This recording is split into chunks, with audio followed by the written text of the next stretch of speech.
y el contexto situacional se da. Entonces, la idea es ahora, a partir de los datos, empezar a trabajar ese contexto situacional y entenderlo programáticamente. Entonces, lo primero sería establecer algunos criterios sobre la lectura de datos cuando queremos en el contexto programático usarlo. Entonces, se nos ha dado un archivo en CSV y generalmente los archivos planos se utilizan mucho en el contexto ya práctico. El contexto práctico, si ustedes van a datos, por ejemplo, del Estado, del gobierno, todos son CSV. O si van ustedes a alguna empresa o alguna organización que tiene que automáticamente trasladar datos, digo trasladar, enviarlos, por sus comunicaciones, utilizan texto plano. ¿Por qué? Porque si usted coloca estos datos en SQL o los coloca en Excel, el tamaño se amplía por las características de que les dan, ¿no? O sea, si Excel tú colocas estos mismos datos y revisas el tamaño del archivo, vas a ver que es inclusive hasta a veces entre 4 a 10 veces más por las características mismas. Entonces los archivos planos son elementos sobre los cuales se trabaja de manera un poco más adecuada cuando se tiene que trabajar convencionalmente un cambio o un traslado de data. Ahora, esto es lo que vamos a empezar a mirar. El número de clientes que llega a cierta hora es una distribución de datos. Ya es una distribución de datos, pero es una distribución de datos como variables discretas. Una variable discreta cumple las propiedades que ustedes ven ahí, y la diferencia clara es en el segundo punto entre variable discreta y variable continua, que de ahora en más quisiera que por favor vayan analizándolo, ¿no? El concepto de una variable discreta es una sumatoria, mientras que hablamos de una variable continua es una integral. Y una integral es el área bajo la distribución que se tenga. Entonces, mientras una suma, la otra integra. Básicamente debemos entender eso. Generalmente, si tenemos esto, las variables discretas serían pues las que vemos en pantalla, ¿no? Pero es diferente, por ejemplo, decir el tiempo que se demora un cliente en la caja. Que podríamos decir en minutos, podría ser 2 minutos, 3 minutos, 3.5 minutos. Eso es una variable continua. Mientras que el dato que está ahí, el número de clientes en una hora, es discreto. O yo podría decir que el número de reclamos que se ha dado en esa hora es 3. Pero por ejemplo, si el reclamo se pudo superar o no, mediante un check-in de un sí o un no, también estamos hablando de otro tipo de evaluación, discreto, ¿no? Pero si dijéramos el tiempo que se demora en solucionar el reclamo, estaríamos hablando de una variable continua.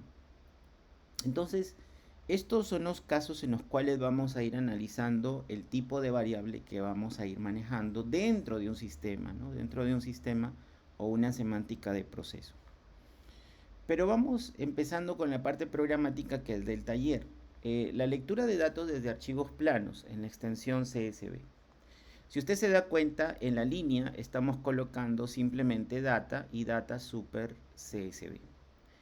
No estamos colocando la ruta completa. ¿Por qué?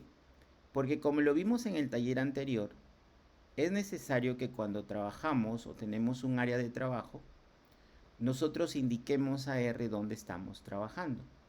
Para eso vamos a archivo y vamos a cambiar directorio. En la opción de cambiar directorio, estamos en Windows. Y aquí le decimos que tenemos una carpeta de trabajo que vamos a utilizar. En este caso para mi caso estoy utilizando ProgR.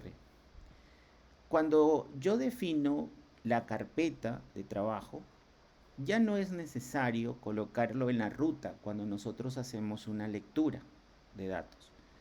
Entonces simplemente, si hubiera una carpeta, la añadiríamos y estableceríamos esa codificación. Entonces, lo primero, determinar el directorio de trabajo. Háganlo, porque si no vamos a tener alguna dificultad para poder establecerlo. A nivel de directorio, entonces, dentro de mi carpeta de trabajo, dentro de la carpeta de trabajo, he colocado un directorio simplemente para trabajar un poquito ordenado y para entender un poco también el manejo de directorios a nivel programático. Es que si ya tengo el área de trabajo, ahora simplemente manejo una carpeta dentro de ella, data, y he colocado la data que he compartido con ustedes. De tal manera que a nivel programático, cuando se establece eso, nosotros utilizamos el trabajo de lectura, ¿no? Que también está compartido ahí. ¿Qué es lo que hacemos aquí? Lo que hacemos es una lectura tipificada, en este caso una lectura del tipo CSV. Aquí está. A ver, me permiten, voy a ampliar el tamaño.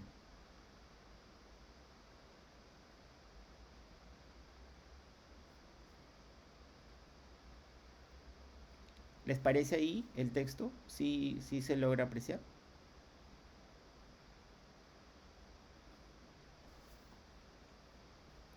Sí, muy bien. Entonces, el código lo tienen ahí en la presentación.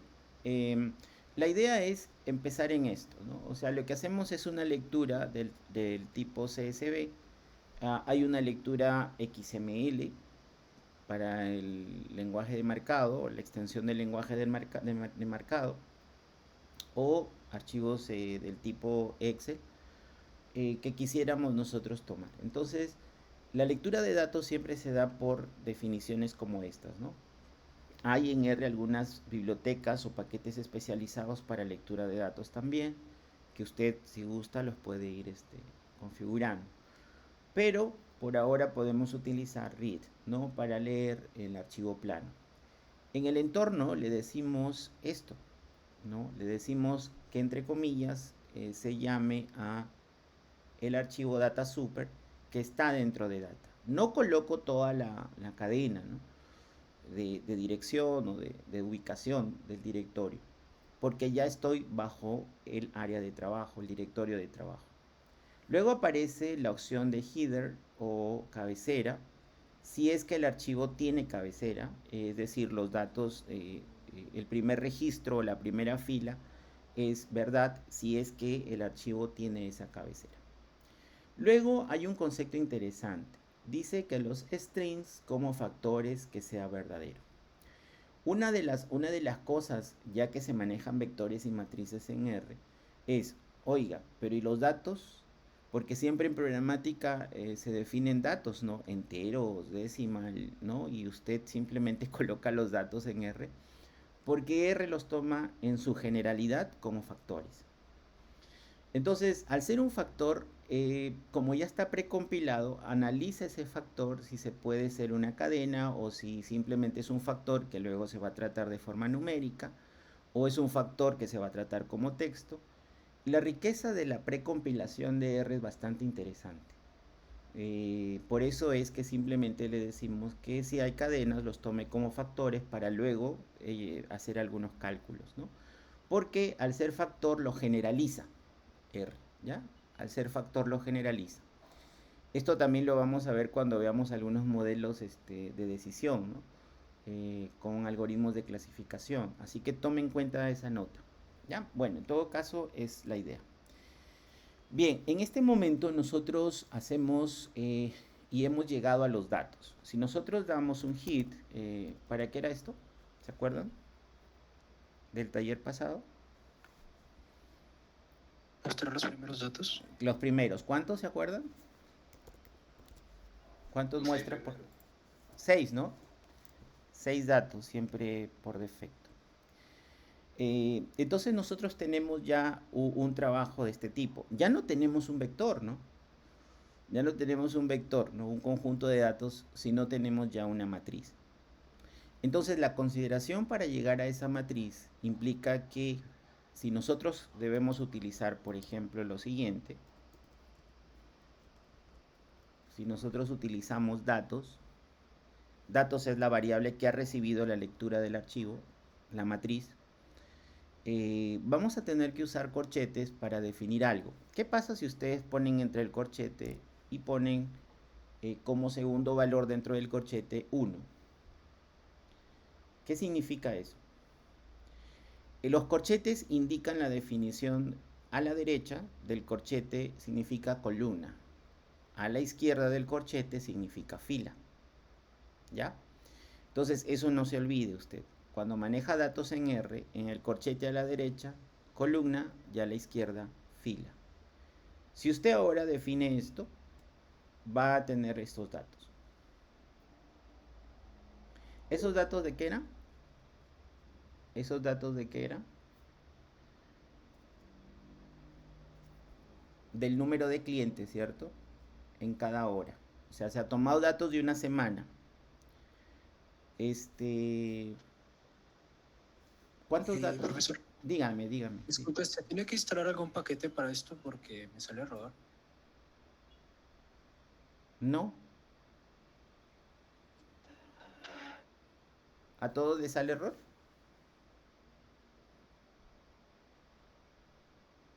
A mí se me sale, ingeniero.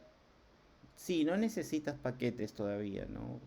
Exquisitos, entre comillas, ¿no? Porque simplemente es lectura de variables. Y eso R lo maneja muy bien ya empaquetado. ¿Ve bien el uso del corchete?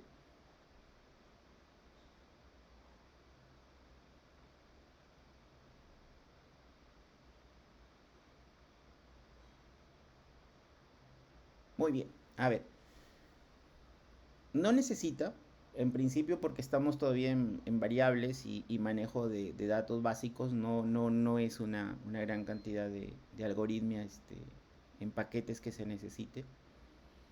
Y si nosotros quisiéramos ahorita los datos de vehículos, ¿qué usaríamos? Del número de vehículos en el estacionamiento. ¿Qué haríamos?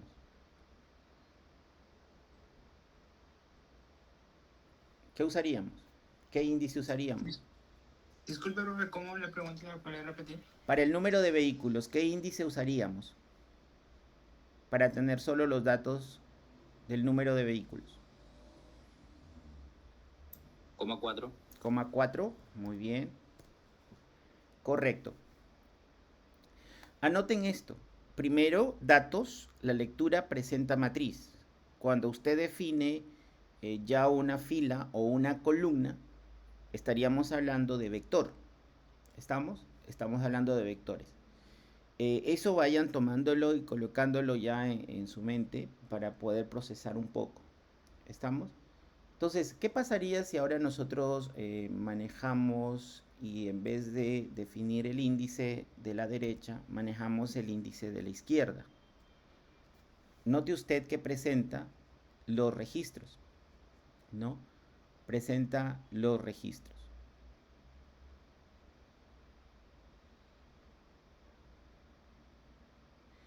Este tipo de consulta sobre datos, es bastante interesante porque es directo. Es directo, es como si tuviera una consulta hacia una tabla de forma directa. Otro de los elementos que empezamos a mirar aquí es lo que les decía antes. El tenerlo como un factor, es decir, en la forma de tipificación general en R, implica de que R entienda que al ser general puede ser un número, puede ser una cadena, porque es un factor, es un elemento. Hay elementos como asNumeric, asCharacter para definir de manera específica. Pero al ser una lectura desde texto plano, fácilmente cuando se ha llevado a la matriz y si ahora nosotros queremos hacer algún cálculo, lo debería hacer. Por ejemplo, si quisiéramos nosotros el promedio de clientes por hora en ese sistema con los 84 datos que tenemos, ¿qué haríamos? Usaríamos nosotros la definición de media, que ya lo habíamos visto antes, ¿no? En el ejercicio anterior. ¿Y qué colocaríamos ahí? Vamos a hacer la pregunta. En una hora, teniendo en cuenta los 84 datos, ¿cuál es el promedio de reclamos?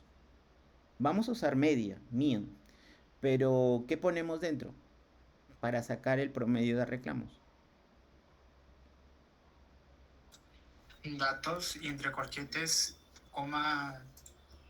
Eh, ¿No reclamos? Coma 2. Coma 2, ¿no?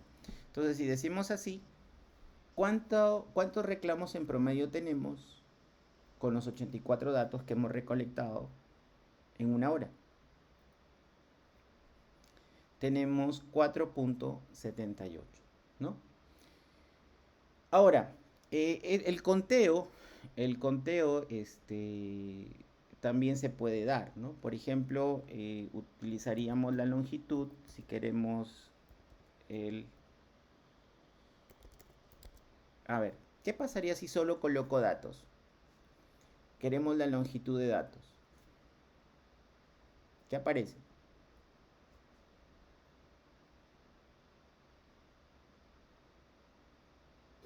Una multiplicación de filas y columnas. A ver, Sí, funciona. 5. Ah, es el número de columnas. Está... el número de columnas, ¿no? El número de columnas. Pero yo quiero el número de registros. ¿Qué podríamos usar? A ver, si no me equivoco.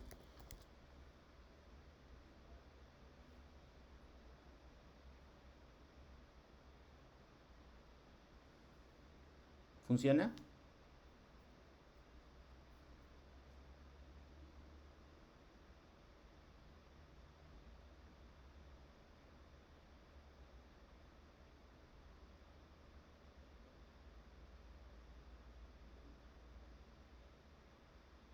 ¿Funciona, Rose?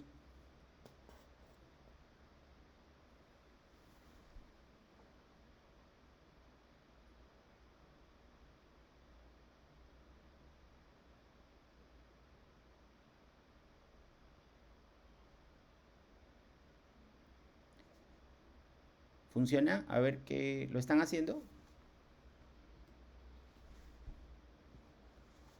¿Cómo hago el número de filas? A ver, vamos ahora a definir lo siguiente. La longitud, y lo definimos así. A ver, ¿qué es lo que sucede si definimos así? La longitud, pero le enviamos el vector.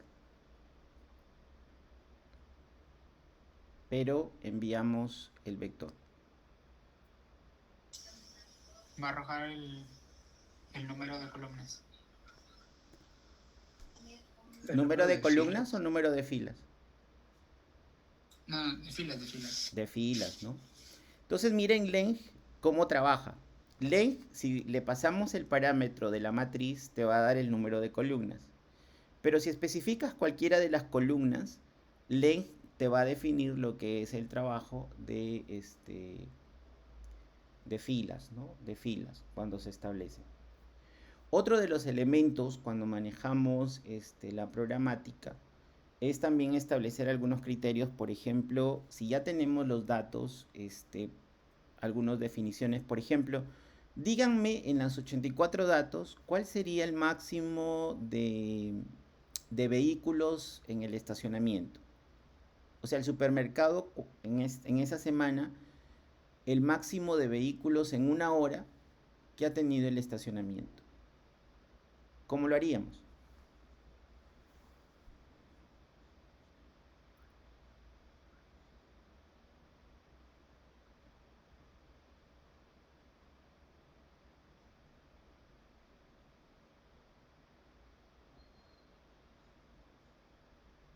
Max, entre paréntesis, Ajá. datos, coma 4. El corchete hacia la derecha, 4. ¿Cuántos vehículos han sido? O sea, soportado hasta 15 vehículos en el estacionamiento, ¿no? En una hora, el supermercado. Si quisiéramos nosotros saber el mínimo número de clientes en una hora, en esa semana, ¿cómo lo haríamos?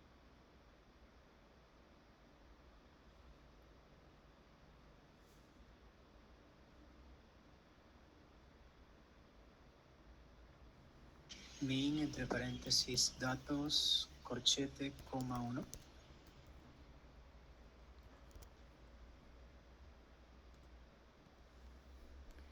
Bien, en una hora entonces el supermercado como mínimo ha tenido 30, 30 clientes, ¿no? Como mínimo ha tenido. Entonces, estos elementos establecen el concepto interesante, ¿no? de referirnos u observar que algunas de las funciones matemáticas se pueden manejar de manera directa. Mínimo, máximo, media, de manera directa sobre la data. Ya estas funciones matemáticas están precompiladas, preestablecidas para poder trabajar de manera directa sobre ellas. Ahora, yo quisiera que utilicen, a ver, es la siguiente línea y me dicen qué es lo que sucede.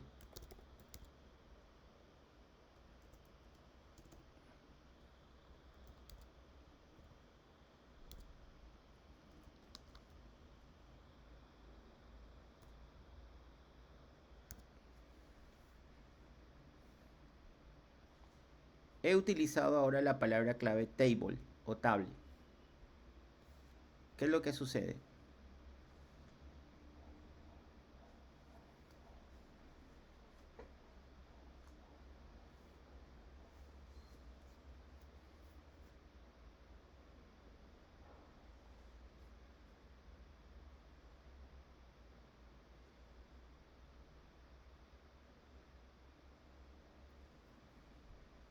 Y muestra cuántas veces se repite cada valor. Exacto, muy bien. Si nosotros colocamos table, ¿qué nos está diciendo?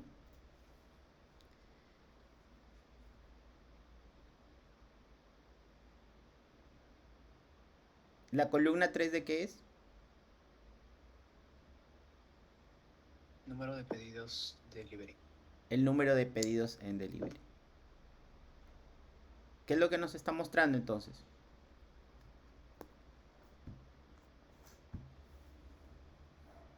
¿Qué significaría 24 y 7 ahí?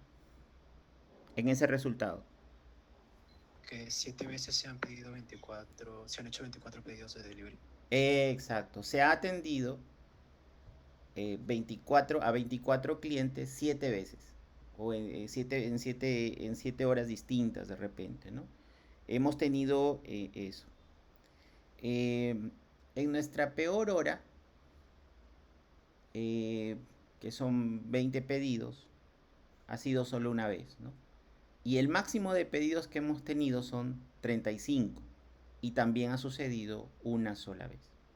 En una sola hora, la tienda debe estar preparada, ¿cuánto en promedio?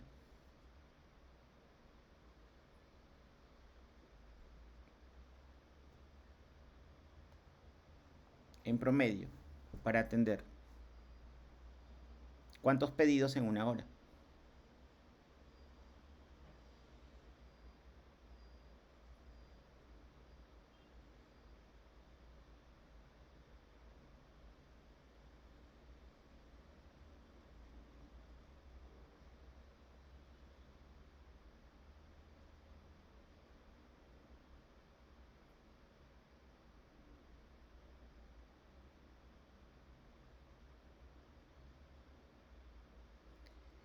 En promedio, la tienda tiene que estar preparada para, en promedio, ¿cuántos pedidos en una hora atender? Por delivery.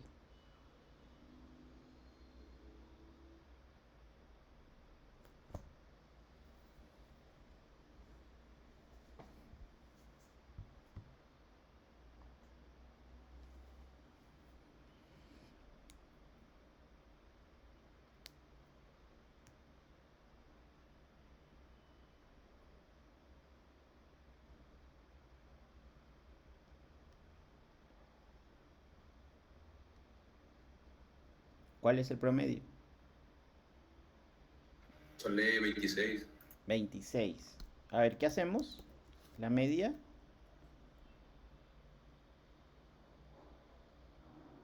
¿Qué decimos? Datos.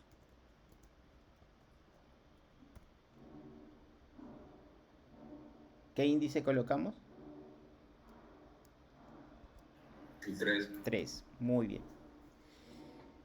¿Cuánto sale?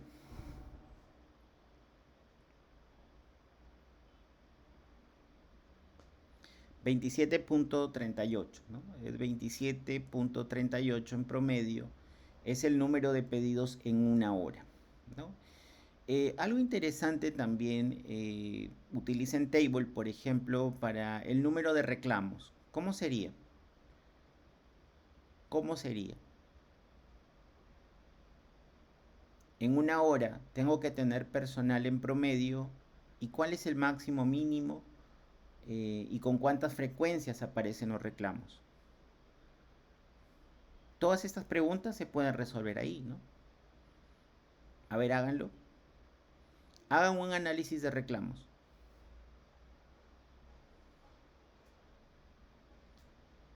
Sale 4.78. 9.78, ¿qué? No, 4. Ah, ya, sí, como media, ¿no? Muy bien. ¿Y el máximo número de reclamos en una hora? 5 5. y el mínimo 8. ¿No sería al revés? Máximo 8, mínimo no. 5. Sí. Muy bien, correcto. Entonces, creo que estamos estableciendo un poco el criterio, ¿no? El criterio establecido de entender de que podemos manejar una matriz. Ahora, es muy posible que nosotros en algún momento tengamos que asignar bien la matriz completa. Este tipo de matrices en R se les conoce por frames o data frames.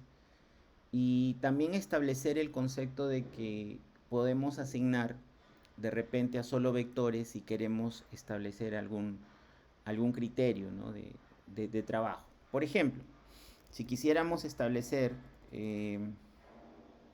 por ejemplo, solo tener a los clientes para manejarlos, puedo colocar una variable, data clientes, para establecer un trabajo solo sobre ellos sin necesidad de tomar la matriz. De repente solo establecer el vector. Entonces establecemos esto. La asignación de una matriz o de un vector de esa matriz hacia otro vector se puede establecer, ¿no? Se puede establecer. Entonces, igual, yo voy a tener los datos ya en el vector y solo en el vector, ¿no? Muchas veces, si yo quisiera de frente definir aquí la media, ya no es necesario establecer el concepto de índice, porque ya solamente tengo el dato o los datos como vector, ¿no? Es bastante interesante esta característica de tratamiento de datos en R, ¿no? Muchas de las condiciones generalmente de tratamiento de datos incluyen la asignación de parte del data frame en establecer algunos criterios de asignación sobre vector. ¿Ya? Muy bien. Ahora quisiéramos ir estableciendo, ya que podemos ir conociendo algo más de datos, en la guía que había colocado aquí.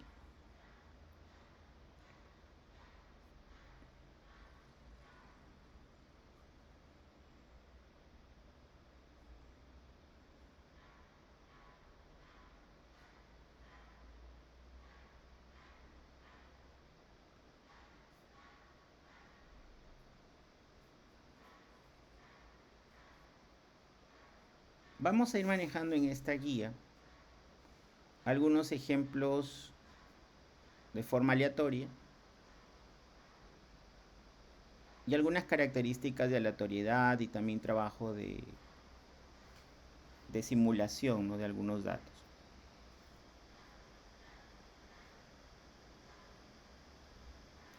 Bien, el primer ejemplo que aparece ahí es la idea de simular un dado y tener datos a partir de una simulación. ¿Ya? Por ejemplo, estamos usando una variable dado y estamos utilizando la palabra clave sample o sample. Estamos diciendo que sea un vector que tenga los valores del 1 al 6 y necesito 60 repeticiones con reemplazo. ¿Listo? Con reemplazo.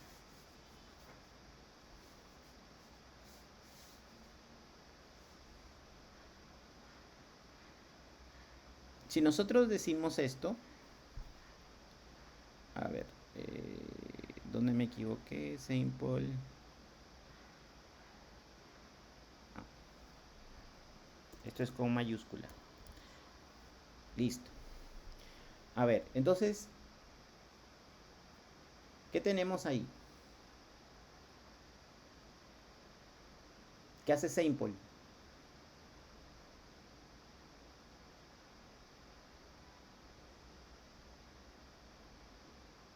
Ha generado 60 valores del 1 al 6. Exacto. Si nosotros observamos,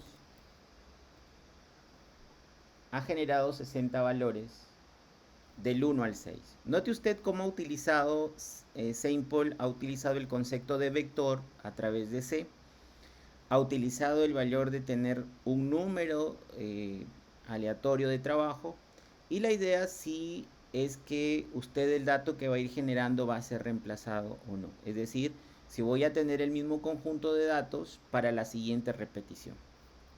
Entonces, ese reemplazo usted le dice sí, lo necesito así. Si yo quisiera saber cuántas veces salió el número 4, ¿qué hacemos?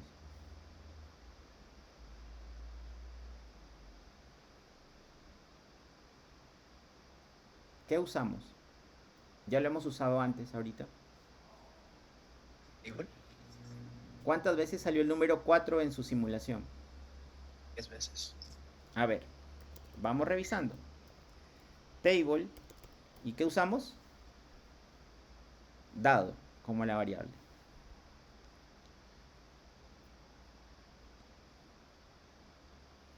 Pregunto, ¿les ha salido el mismo resultado? No, Ahí sí. Es distinto, ¿no? Porque hemos trabajado, ¿qué cosa? La pseudo aleatoriedad, ¿no? La pseudo aleatoriedad. Entendemos de que R ha tomado la semilla o una semilla que usted no la ha asignado, no la ha definido. Pero ¿qué pasa si la asignamos? ¿Cómo asignamos una semilla? ¿Se acuerda?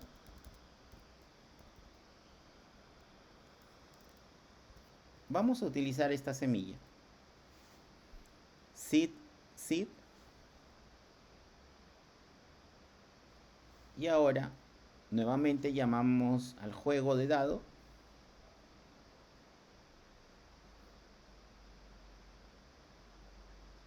Y observemos las frecuencias.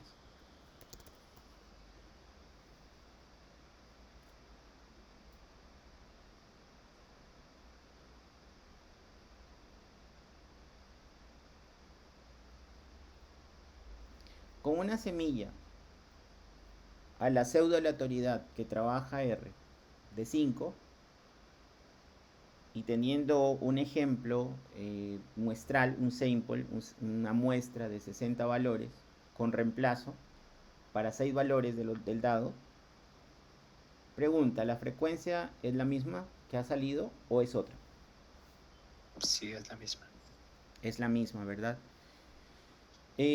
La asignación de la semilla en R, como lo explicábamos también en la sesión anterior, implica el concepto ya de tener la pseudo aleatoriedad controlada. Es decir, controlamos la forma pseudo aleatoria en cómo computacionalmente vamos a tomar ese azar o esa aleatoriedad. Ese control computacional para formalizar algunos escenarios, porque si usted coloca otra semilla va a tener otras frecuencias, pero va a establecer elementos de pseudo aleatoriedad, no controlada computacionalmente. Anteriormente no lo hemos asignado, no sabíamos qué semilla es la que prevalece en su equipo o en donde usted está trabajando, en su PC. Y ha colocado una semilla R, lo definió y ejecutó el sample, ejecutó la muestra. Pero no sabemos cómo lo ha hecho. Mientras que si lo colocamos la semilla sí tenemos cierto control sobre el azar, sobre la pseudo aleatoriedad computacional. Muy bien, ¿podemos nosotros buscar de repente la idea de mostrar esto en barras? Sí, ¿no? Tal como dice la guía, podríamos directamente manejar una data. Y aquí lo que vamos a hacer es asignar a una variable data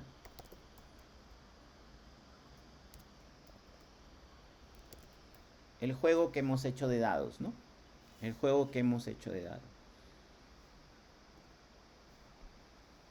¿Qué hace esa línea?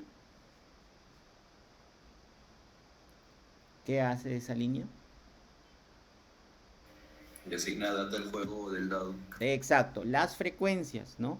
Asigna el valor y sus frecuencias, el valor y sus frecuencias, lo asigna a lo que es el concepto de la variable data. Y nosotros pudiéramos ahora sí manejar un verplot para observar esas frecuencias con un título.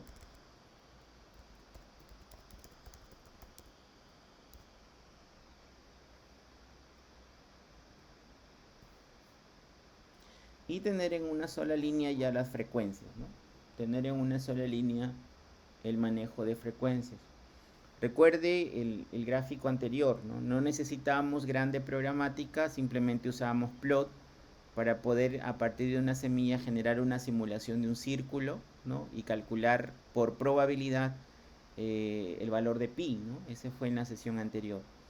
Una de las cosas interesantes de R es el concepto de manejar sus gráficos. Hay gráficos, por supuesto, que a veces necesitan de cierta complejidad, pero utilizar gráficos y llamar a gráficos en R de manera directa, que pudiéramos nosotros manejar algunas pruebas, es interesante, ¿no? Entonces, a ver, quisiera que ustedes ahora hagan o me digan qué debo hacer para tener una tabla de frecuencias de los reclamos. Una tabla de frecuencias de los reclamos.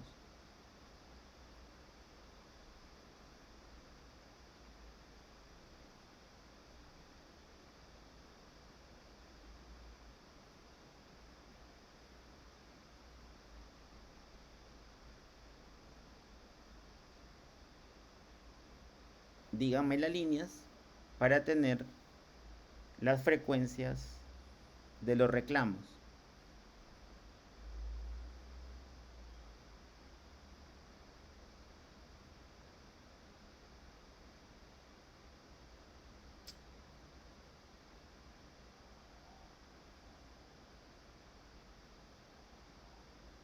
Tendría que crear primero una variable para guardar las frecuencias. A ver, dígamelo.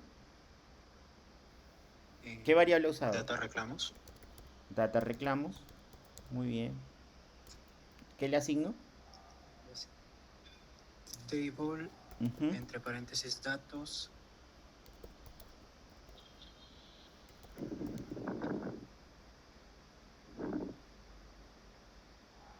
Abre corchete. Más 2. Coma 2. Muy bien. Y utilizo un bar plot, ¿no? De manera directa.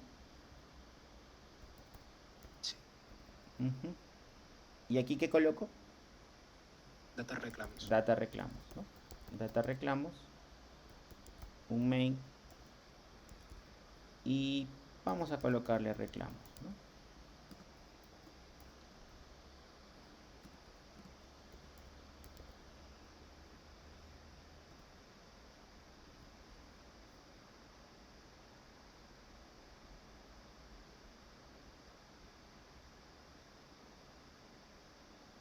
Muy bien. Entonces, esa visión también nos da otra forma de entender los datos, ¿no? De manera directa ya tengo un gráfico y bastante bueno para tener una visión de cómo se está manejando, ¿no? Ahí veo visualmente los gráficos son para eso, ¿no? O sea, ¿cuál es la frecuencia de reclamos?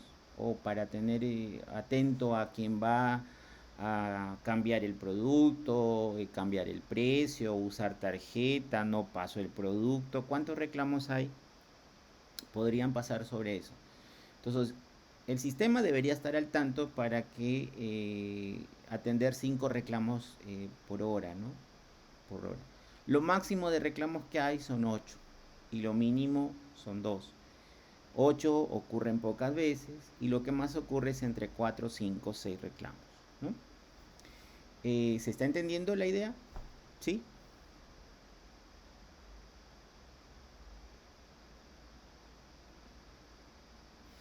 Muchos de los modelos cuando se trabaja requieren de algunas pruebas estadísticas. R también establece la idea del trabajo estadístico cuando, por ejemplo, podríamos crear una hipótesis, ¿no? El número de reclamos por hora tiene alguna relación, está relacionado la cantidad al número de reclamos o por hora, ¿no? En ese tiempo, podríamos nosotros utilizar una prueba estadística, ¿no? Que es la prueba de frecuencias. Básicamente esto es una comparativa entre lo que se espera y lo que se observa. Entonces, si ya tengo un modelo, por lo menos de conteo o gráfico o de frecuencias, puedo plantear una hipótesis si es que está relacionado el número de reclamos al tiempo, ¿no? Es decir, en ciertos momentos hay una relación directa en establecer estos reclamos por hora, ¿no? Entonces, el chi cuadrado es una definición sobre frecuencias. Ya vamos a ampliarlo más en el otro taller, pero lo que yo quería en esto es de que ustedes se den cuenta que muchas de las pruebas estadísticas que a veces requieren o toman tiempo, acá se pueden hacer de manera directa, es decir, plantear una hipótesis sobre los datos y saber cuál es su relación o no. Entonces, si yo quisiera, por ejemplo, trabajar una prueba de chi cuadrado, a chi square, que es la idea de hacer una prueba, y hacerlo, por ejemplo, sobre data reclamos, involucra tener ya valores que pueden o permiten tomar una decisión. La idea de la probabilidad tiene mucho que ver con esto. Si la pseudo-aleatoriedad cumple criterios para ser usado como escenario, tiene que pasar por pruebas estadísticas, ¿ya? O sea, no es fácil decir, voy a tomar aleatorios y los voy a poner en el escenario. No, hay que revisar si cumplen ciertas características. Es como ahora usted está analizando datos aquí con las tablas o con los datos que tenemos y los gráficos. Y queremos saber si existe alguna relación en este número de reclamos y el tiempo, ¿no? Donde se ha tomado, las horas como se han tomado. ¿Hay alguna relación? El chi cuadrado lo que hace es ver lo que se espera por probabilidad y lo que se observa en la realidad de los datos. Entonces hace una comparativa, hace una diferencia, los eleva al cuadrado de los errores o las diferencias y los suma. Ese valor es ese 66.33. Pero como tengo grado de libertad, degree freedom, aquí está, 6, y un p-valor muy inferior a 0.05, estamos diciendo que sí hay cierta relación en cuanto a lo que se espera y se observa. ¿Qué nos quiere decir esto?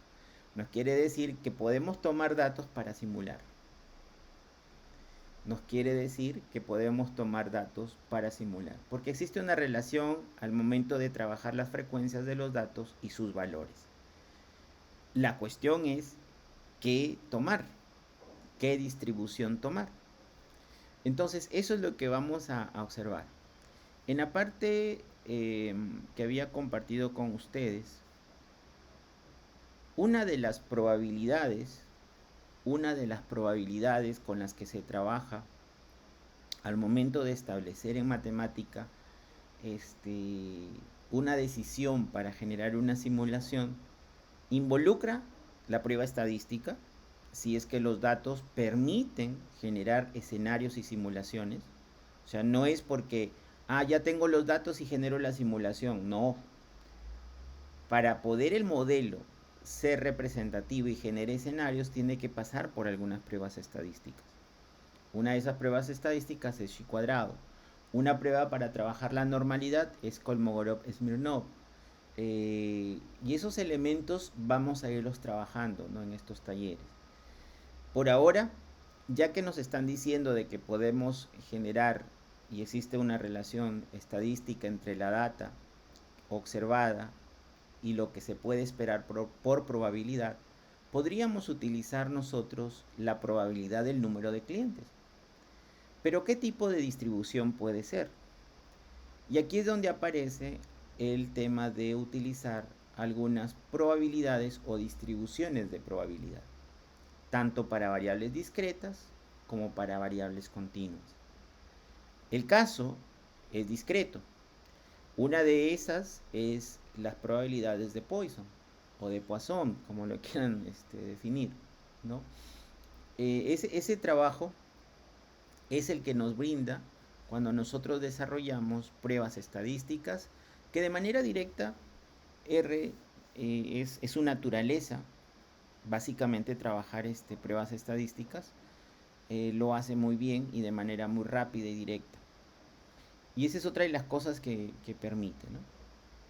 Ahora, eso lo vamos a ir mirando en estos talleres, pero quisiéramos revisar más en cuanto a sample.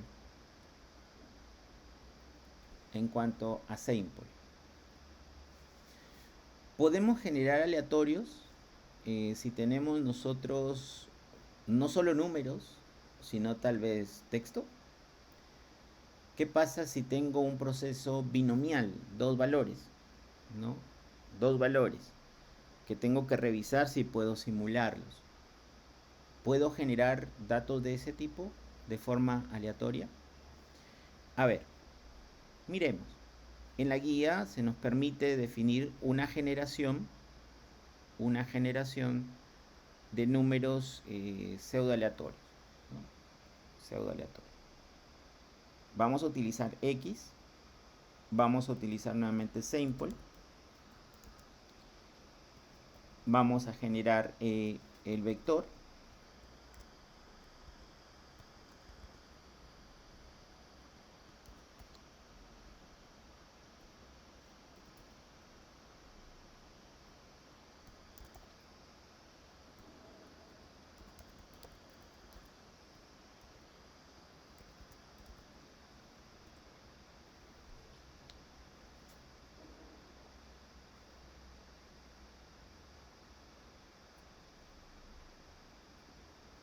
¿qué respuesta tengo?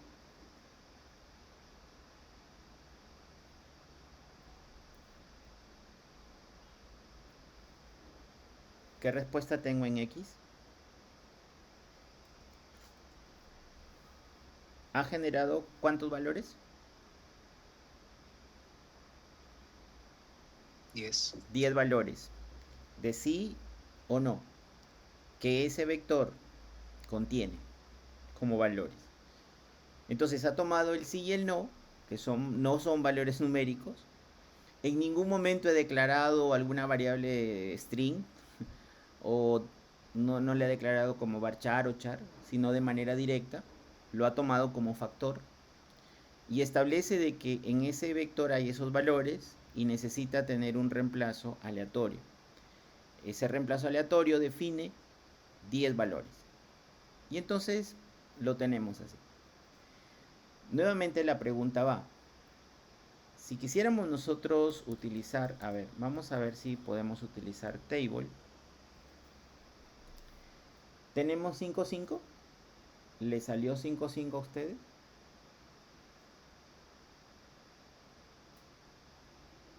¿Como frecuencia? Sí, ingeniero. ¿Sí? ¿A todos? Es muy posible que sí. ¿Alguien me puede decir por qué? Porque no hemos cambiado la semilla. Seguimos usando la semilla de arriba, ¿no? Entonces, Al mantener esa semilla, R ya contiene la pseudo aleatoriedad que tiene que provocar cuando se le requiera esa aleatoriedad, ¿no? Entonces, es muy posible que a todos nos haya salido 5, 5. Pero también es posible cambiar la pseudo aleatoriedad para tener otro escenario. A ver, cámbielo. ¿Cómo lo haría? ¿Qué debería cambiar?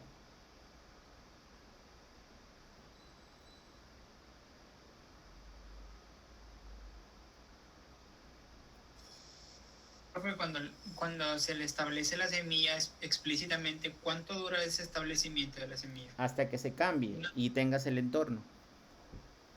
Hasta que se cambie y porque te yo mantengas observé el entorno. en el taller anterior observé que cuando se le ponía la semilla, se hacía una corrida de un proceso, o sea, una aleatoriedad, y luego cuando se volvía a pedir otra pseudo aleatoriedad, pero sin establecer la semilla, los valores diferían. Y lo comprobé con que ustedes, cuando después de establecer la semilla, la volví a establecer otra vez, y cuando corrí la pseudo aleatoriedad otra vez, a usted le salían unos valores y a mí me salían otros. Y a mí me pareció que después de que corre una vez, la semilla cambia. Ya, ya. No O sé, sea, no sé usted utiliza si la deberá. semilla y cuando R llama algún tema de donde se requiera la aleatoriedad, como la muestra o sample, luego ya cambia la semilla. ¿A eso se refiere? Eso me pareció a mí, eso es lo Ah, que ya, yo pude ver, porque vi diferencia en lo que le pareció a usted y a mí. ya, ya. A ver, algunos elementos pueden ser también referidos al entorno de máquina. El problema que refieres a mí me ha sucedido. Creo que hasta tengo fotos por ahí porque la misma duda me asaltó. La teoría nos dice que la semilla se establece y a partir de ahí, si no cambio el entorno, no cambio la semilla dentro del entorno de R, debería permanecer.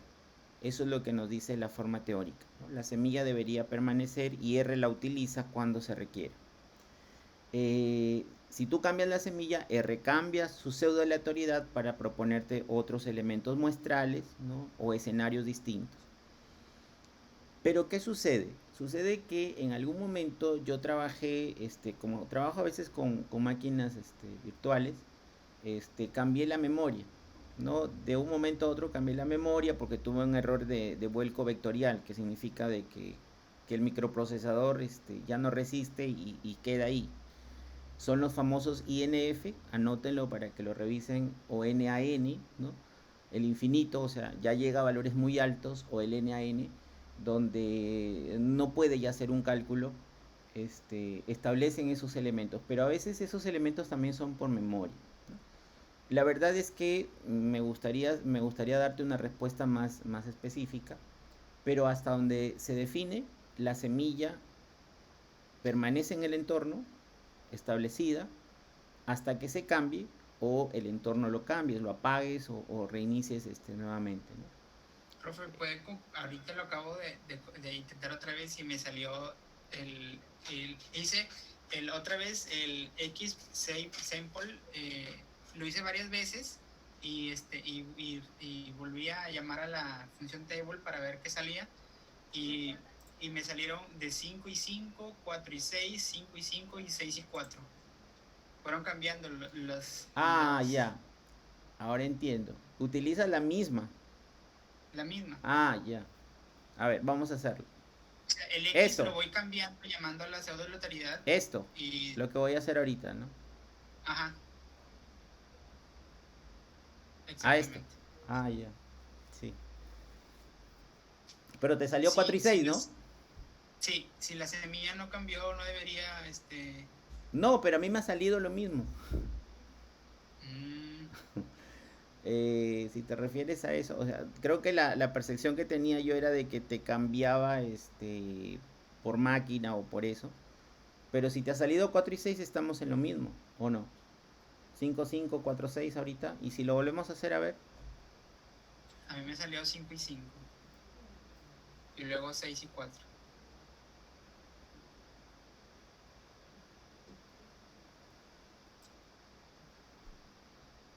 ¿A eso? Debes tener estos elementos, eso, ¿no? A eso me refería, profe, que Ah, me ya. parecía que iba cambiando la Sí, semilla. sí, sí. Sí, a eso te refieres.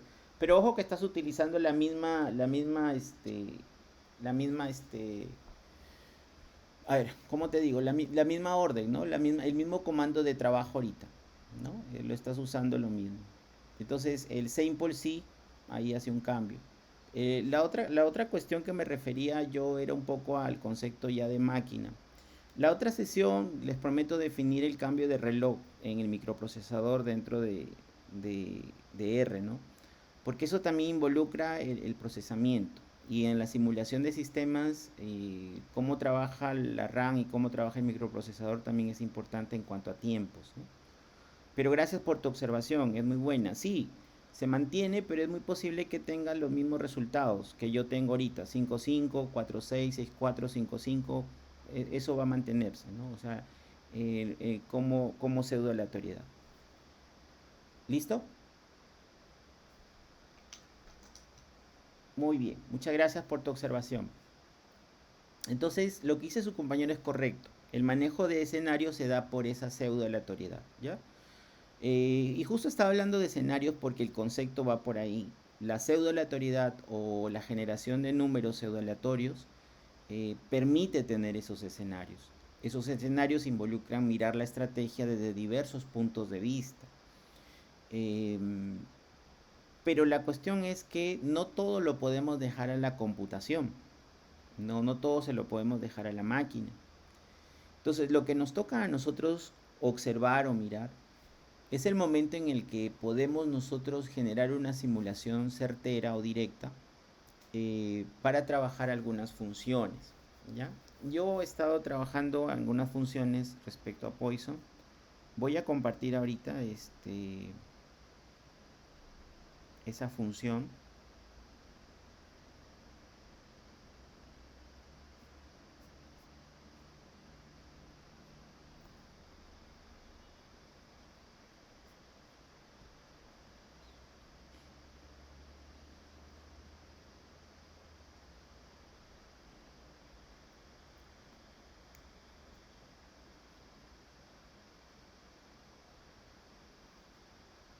La idea de funciones, y vamos a empezar por algo que habíamos establecido en la sesión anterior, ¿no? Y vamos a especificar esos escenarios a partir de la simulación que hicimos mirando funciones, ¿ya? Esta explicación la voy a definir, pero ya lo voy a compartir con ustedes ahorita.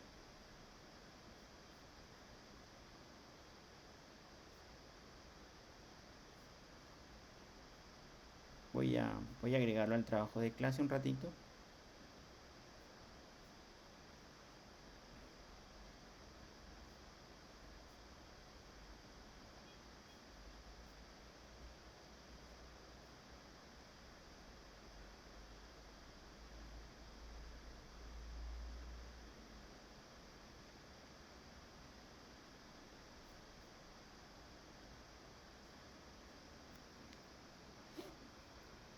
Se llama funciones Poisson.r, ¿ya? ¿Pueden descargarlo, por favor?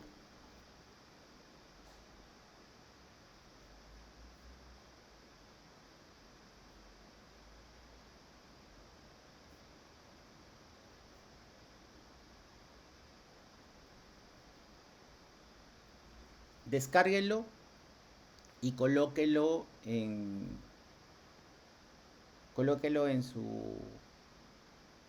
su carpeta de directorio o trabajo, ¿ya? Un poco vamos a mirar en estos minutitos la definición de funciones y la carga de funciones dentro del entorno, ¿ya? Esa va a ser un poquito la característica de este trabajo en estos minutos.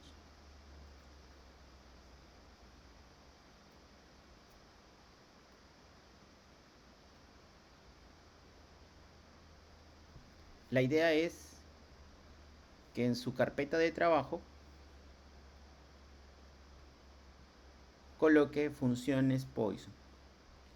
A ver, las funciones se pueden establecer en R. Las funciones se pueden establecer en R. Y ya que surgió la pregunta de su compañero, me acordé un poco de esto, y creo que ahí va a resultar también la idea de cambiar semillas y esto en la función que está ahí. A ver, las funciones dentro de R simplemente son código que se puede ir almacenando en archivos cuya extensión es .r, ¿ya? Cuya extensión es .r, tal como lo tienen ahí, ¿ya? Tal como lo tienen ahí. Entonces, las funciones tienen elementos básicamente que se pueden llamar desde R.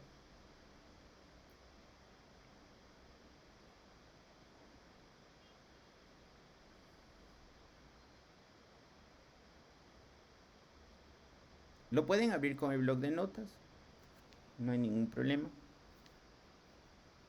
Cuya extensión es .r. ¿Ya lo tienen?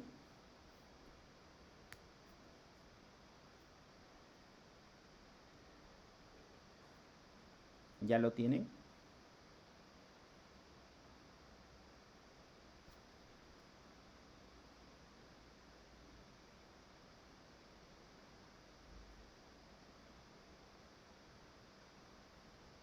Confírmeme si descargó correctamente el archivo, por lo menos. Sí, profesor. Sí, profesor. ¿Ya lo tiene? Sí. Muy bien. A ver, acordémonos un poco de esto. Del taller anterior. Esto fue acercamiento de R. Una mirada inicial. Y nos acordamos de esta sesión.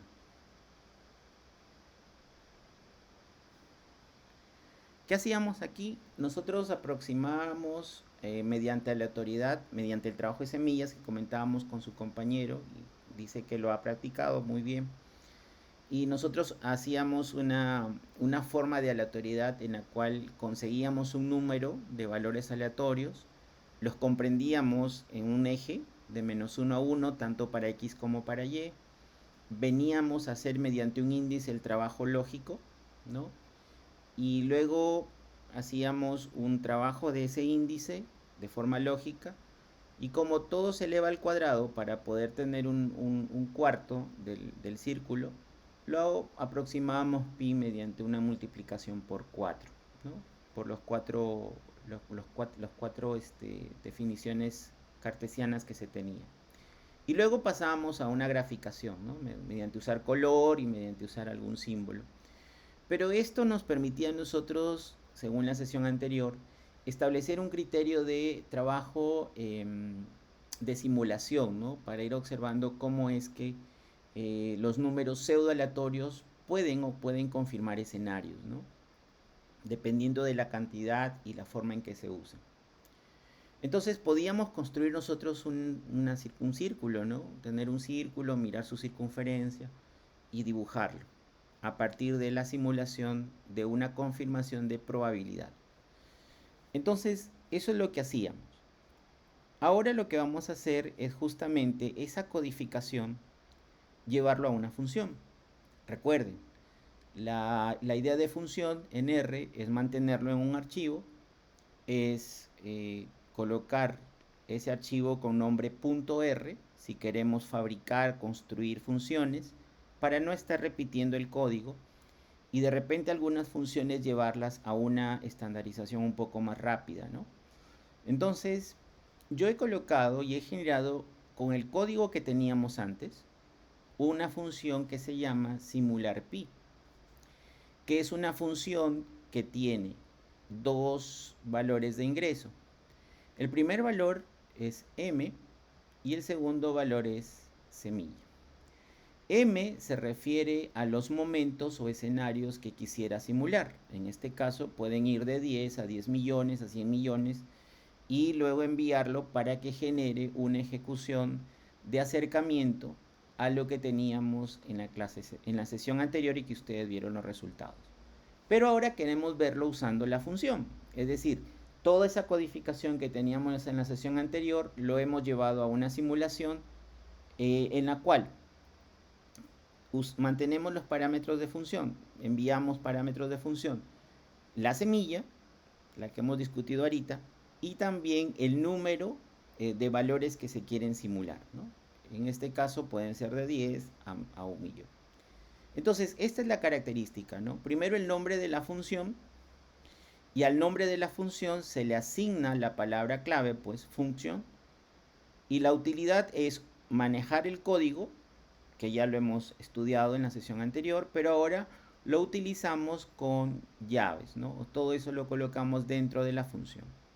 Otra de las cosas que en programación usted conoce es que se puede trabajar un retorno. En este caso lo que queríamos era que retorne la aproximación de pi, que es lo que pedía, ¿no? Pero mirando u observando cómo va la simulación en el gráfico. Entonces, lo que hemos hecho anteriormente ahora lo hemos propuesto como una función. Y eso, por favor, colóquenlo dentro de su área de trabajo o carpeta de trabajo. Bien, ¿cómo lo cargamos? ¿Cómo lo cargamos para poder observarlo o mirarlo?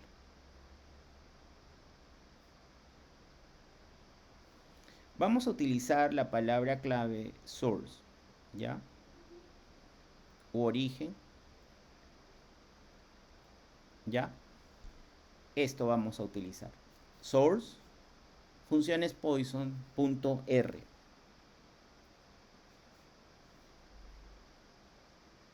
Source u origen, y vamos a llamar a ese archivo que contiene funciones .r. El archivo se llama funciones Poisson porque lo voy a utilizar en la simulación del ejemplo. Ya lo vamos a explicar en la siguiente sesión, ya por tiempo, pero quisiera ver que ustedes entiendan la carga de archivos que contienen funciones, ¿no? .r. ¿Lo tienen?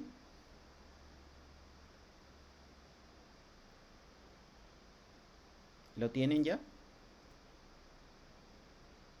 ¿Les aceptó? Sí, Confírmeme. ¿Sí? Les aceptó, ¿cierto? Bien, entonces, cuando nosotros queremos utilizar y ya tenemos o sabemos que la función retorna un valor, pudiéramos nosotros ejecutar la función de manera directa o en todo caso asignarle un valor, porque asignárselo para que una variable lo tome, no como respuesta, que es la aproximación de pi. Entonces, vamos a hacerlo, ¿ya? Entonces, miren, si definimos pi como una variable a la cual se asigna la función, a ver, ¿cómo se llamaba? Simular pi, ¿no? Simular pi, que contiene dos entradas. Dijimos que la primera entrada, ¿cuál era?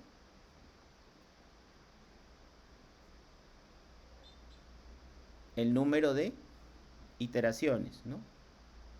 Para tener pseudo aleatoriedad, el número de valores pseudo aleatorios.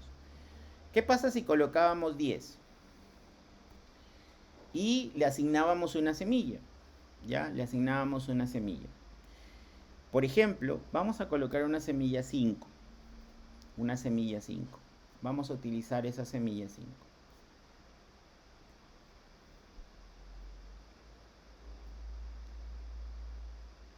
¿Sí? Ha conseguido 10 valores en el plano de menos 1 a 1, de menos 1 a 1 del ejercicio anterior, y ahora yo lo vemos gráficamente, ¿no? No hemos tenido que volver a codificar como en el anterior ejercicio, ¿no? En la sesión 1. Ahora todo eso lo hemos envuelto en una función. Y esa función está en un archivo .r, el cual mediante source yo lo cargo al entorno de trabajo. ¿Todo claro hasta ahí? ¿Se pudo hacer? ¿Se pudo lograr? Sí, profesor. Muy bien. ¿Qué pasa ahora? Si queremos seguir mirando la simulación, ¿qué pasa? Lo hemos simulado con 10. Pero, ¿qué sucede si ahora empezamos a usar funciones y a simular con otros valores, ¿no? Como su compañero lo ha estado practicando, pero ya lo hacemos usando funciones. Podría yo decir 100 valores podría decir 1000 valores, podría decir 10.000 valores, podría decir 100.000 valores. Va a demorar un poco más, empieza el trabajo de máquina. Y empezamos a revisar. Ahora, el valor de pi se acerca, ¿no? El valor de pi se acerca en la simulación. Entonces, ¿qué quería demostrar con esto? Quería demostrar lo siguiente, que se puede manejar simulaciones y cambiar la semilla, ¿no? Para ir revisando qué sucede con esos cambios, ¿no? De la aleatoriedad o la pseudo aleatoriedad computacional. Que aunque queda claro que el azar y la aleatoriedad de la realidad, la computación no lo hace, por eso se llama pseudo aleatoriedad, sí reconoce la computación de que se puede manejar esa pseudo aleatoriedad para conseguir escenarios, que va a depender mucho de que esa pseudo aleatoriedad se consiga, que debe tener una formalidad también, porque no se puede tomar cualquiera números dentro de lo que quisiera yo simular para escenarios, que depende mucho de la computación que se maneje, que voy a empezar ahora a mirar funciones en R, que establezcan criterios de escenarios en algún momento, para ir analizando y configurando de repente metas, ya sea para decisión o para interdependencia estratégica. Pero en esta partecita de estos minutos finales quería mostrarles eso también, que hemos cargado funciones, hemos creado funciones, que en principio sí, a veces empiezan por algoritmos definidos, que hay que irlos probando, y cuando ya funcionan correctamente lo podemos llevar a una biblioteca de funciones, ¿no? Y simplemente llamarlos ahora para que ejecuten lo que yo quiero o lo que yo establezco. En ese archivo hay otras funciones que ya las vamos a estudiar, justamente son para el uso de este tratamiento, de este sistemita, ¿no? De simular este sistemita con algunas variables utilizando la probabilidad de Poisson y simular este entorno, ¿no? Este entorno y este contexto de estos datos, ¿no? Simularlos en algún momento. Pero si tienen algunas consultas, por favor, díganme. ¿Se ha entendido esta última parte de cargar funciones de archivos.r? ¿Sí se ha podido hacer? ¿Lo han logrado? Sí, profesor. Muy bien. Lo que voy a pedirles de forma práctica es que logren este taller que dice semana 3, esta guía, la guía auxiliar, traten de terminarla, ¿sí? Hay algunos elementos que lo vamos a ver en el siguiente taller de manera más rápida y quisiera que ustedes me digan qué va sucediendo en cada uno de estos elementos, ¿no? de simulación, ¿ya? Aquí, por favor, practiquen la idea de que así como los datos los podemos leer de CSV, en parte de esta práctica está también la escritura, es decir, tener los archivos CSV, enviar los datos que pueda conseguir, que pueden ser, por ejemplo, ya la frecuencia de los datos, enviarlas hacia archivos planos y tener ya archivos de datos no solamente fríos, ¿no? Fila columna, sino de repente ya datos ya que tienen cierta meta, ¿no? De análisis. Así que eso también, y ahí se utiliza write para poder hacerlo. Bien, de todas maneras, en la sesión que viene lo hacemos más rápido, pero sí quisiera que lo vayan analizando. Bien, no sé si hay alguna consulta más. Ahí tienen la guía, tienen el trabajo de lo que hemos venido haciendo. Creo que gracias a los que han podido responder y han establecido algún criterio de respuesta y de pregunta. Muchas gracias por eso. Así que los animo a todos a hacerlo.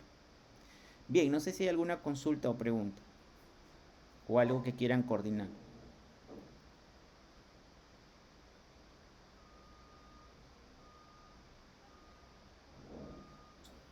Profe, una duda rápida, aunque no es de la clase en sí, sino quería preguntar por qué en R los vectores empiezan sus índices en 1 y 1 en 0. 1 en 0. Ya te diste cuenta de eso. Sí, es bastante interesante tu pregunta. La idea es que el concepto generalmente va por el...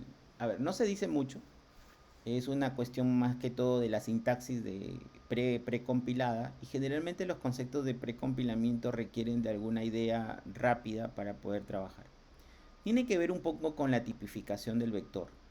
Recuerda, no has generado tú una identidad del vector, es decir, no has dicho este es un vector de enteros, o este es un vector de cadenas, o este es un vector de flotantes. Tú no has dicho eso. ¿En algún momento lo has declarado? ¿Verdad que no? Una de las ideas interesantes es que las cabeceras siempre definen eso, ¿no? Entonces, al parecer en el precompilado de R se establece ese criterio, ¿no? De mantenerlos como factores, como formas generales, que se tipifican de acuerdo al trabajo que se va haciendo. Por supuesto que R te va a avisar si en algún momento se requiere, como vamos a verlo, y lo vamos a ver cuando